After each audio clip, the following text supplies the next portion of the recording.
मिटा नामो निशान, उंगली से पहचान। जी हां, इजराइल के हाथों मारे गए हमास चीफ यहां सिनवार को लेकर यह बड़ा खुलासा है।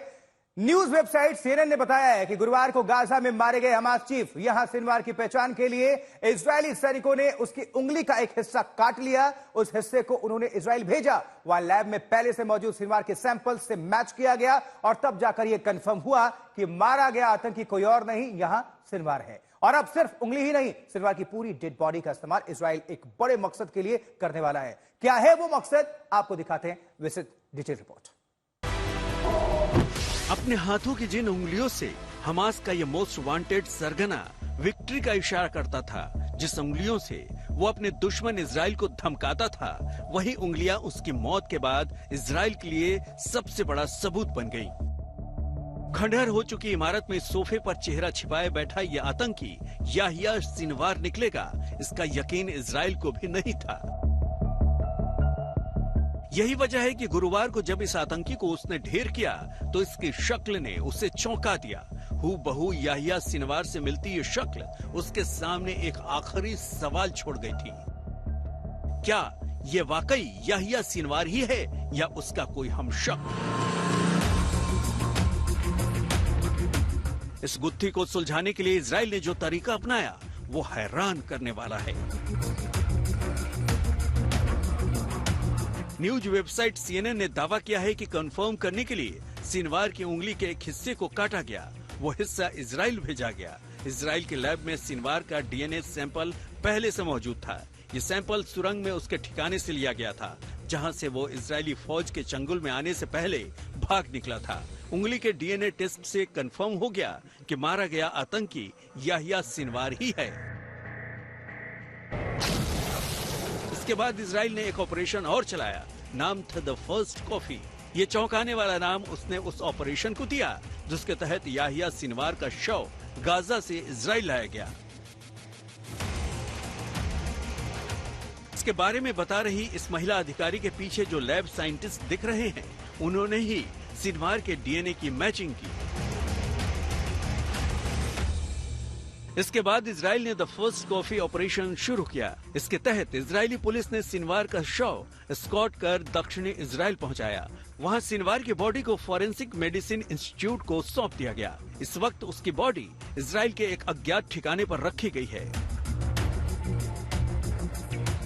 इजराइल ने उसकी बॉडी क्यों रखी है, तो इजरायली सूत्रों का दावा है कि उसका इस्तेमाल गाजा में मौजूद 101 बंधकों को छुड़ाने के लिए किया जाएगा। हालांकि इजराइल किसी भी कीमत पर सिनवार का शव हमास को सौंपेगा, इस पर शक है।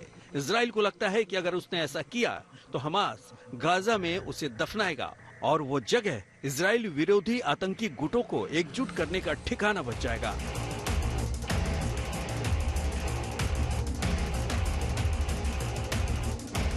इस बीच इजराइल ने सिनवार की सुरक्षा की जिम्मेदारी संभाल रहे उसके बॉडीगार्ड महमूद हमदान अबू यूसुफ को भी मार गिराया है। महमूद हमदान अबू यूसुफ उस तेल अल सुल्तान ब्रिगेड का कमांडर था जो राफा के दक्षिणी इलाके में इजरायली सेना से जंग लड़ रही है। इजरायली सेना के मुताबिक हमदान उस जगह से 200 मीटर की दूरी पर मारा गया जहां सिनवार का खात्मा किया गया था।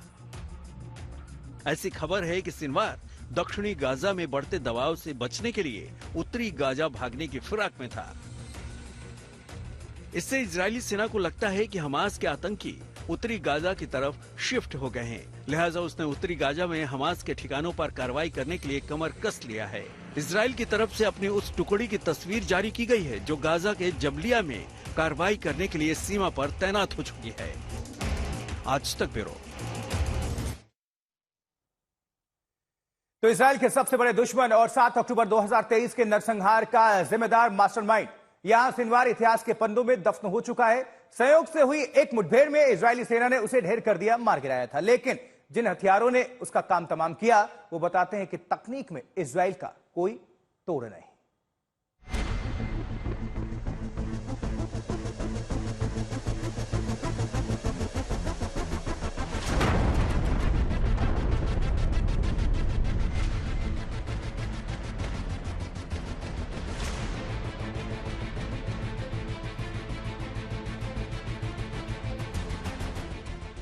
अपने आखिरी 20 सेकंड में सिनवार के पास इजरायली ड्रोन पर हमले के लिए सिर्फ एक छड़ी बची थी। उसका दाहिना हाथ उड़ चुका था। धूल से सना और हरे कपड़े से चेहरा छिपाए वो सोफे पर बैठा था, लेकिन हौसला अब भी बरकरार था। इस हौसले के साथ उसके सांसों को मलबे में दफन करने वाला गोला जिस टैंक ने दागा, हम आपको वो टैंक और उसका गोला दिखाते हैं।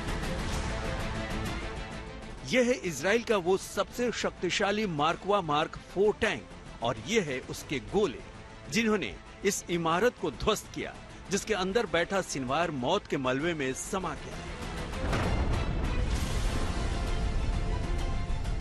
सिनवार के साथ जमीनी मुठभेड़ में शामिल थी 828वीं बिस्लामच इन्फेंट्री ब्रिगेड। उसने सिनवार को बुरी तरह घायल कर दिया था। इसके लिए उसने कंधे से फायर की जाने वाली मेटाडोर मिसाइल दागी। इसी मिसाइल ने सिनवार का दाहिना हाथ उड़ा दिया।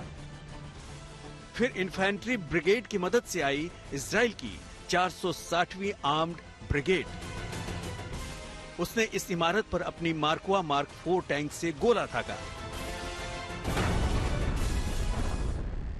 लेकिन इस खात्मे में सबसे बड़ी भूमिका निभाई इजराइल के मिनी ड्रोन ने। इजराइल के इस छोटे से ड्रोन ने इजराइल के सबसे खूंखार दुश्मन को सबसे पहले देखा। शहरी युद्ध में इजराइल की सेना का सबसे नया और सबसे घातक हथियार ये ड्रोन ही है। मान लीजिए इजराइल की सेना को इस घर में कोई ऑपरेशन करना है, तो ये ड्रोन सबसे पहले अकेला जाकर दुश्मन की तैयारी इजरायली सेना को दिखाएगा कि वो कहां छिपे हैं, कहां पर खतरा है। अब इस ड्रोन की मदद से मिली जानकारी का विश्लेषण करने के बाद इजरायली सेना इस घर में दाखिल होगी। इजरायली सैनिक अपने बैग से ये छोटा सा ड्रोन उड़ाते हैं और ये उनके आगे आगे उनकी आंख बनकर चलता है। ये इजरायली सेना को इमारत में छिपे आतंकवादी की सटीक लोकेशन बता देता है और इजरायली सेना का काम आसान हो जाता है। इसलिए इसे बनाने वाली इजरायली कंपनी एक्सटेंड इसे रणभूमि का पहला सैनिक कहती है। ये देखने में भले ही छोटा हो, लेकिन ये न सिर्फ इजरायली सेना को युद्ध भूमि में जीत दिलाता है, बल्कि उन्हें सुरक्षित भी रखता है। सिनवार को मारने में इजरायली सेना ने असॉल्ट राइफल का भी इस्तेमाल किया, जो दुनिया का एकमात्र 3 कैलिबर वाला हथियार है। मतलब एक ही राइफल में असॉल्ट राइफल, कार्बाइन और सब मशीन गन, सबकी खूबियां एक साथ। लंबी बैरल के बावजूद छोटा और हल्का हथियार शहरी और खुले युद्ध के हिसाब से इजरायली सेना की जरूरत के हिसाब से बनाया गया है। इजराइल का तीसरा घातक हथियार रोटेम एल। रोटेम एल को एक ही सैनिक आसानी से इस्तेमाल कर सकता है। ये इजरायली सेना का टैक्टिकल ड्रोन है, जिसे इजराइल एरोस्पेस इंडस्ट्री ने बनाया है। ये ड्रोन एक क्वाडकॉप्टर है जो 10 किलोमीटर की अधिकतम सीमा के साथ 30 से 45 मिनट तक घूम सकता है।